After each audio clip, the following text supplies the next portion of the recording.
करता हा सत्संग आहे, ही कथा आहे, हे कीर्तन आहे. म्हणून जीवनाचे जे सार आहे ते आपण काय करावं, जाणून घ्यावं. केलिया कर्माचे भोगावे ते फळ, पापे घडे छळ पुण्य सुख.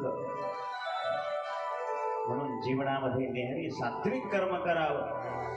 हिमालय राजांनी दान केलेलं आहे महाराज. सगळ्या वर पक्षातील सगळ्यांना मंडळींना भोजन केलेलं आहे. हिमालयाचा सुंदर अशा प्रकारचा पाहुणचार त्या ठिकाणी संपलेला आहे. आणि मग ही मुलीला पाठवत असताना काही चांगल्या अशा हुशार महिला मंडळी त्यांना काय करत असतात, चांगला उपदेश करत असतात. पतिव्रता धर्माचं पालन करण्याकरता त्यांना काही हितोपचार सांगत असतात. आणि मग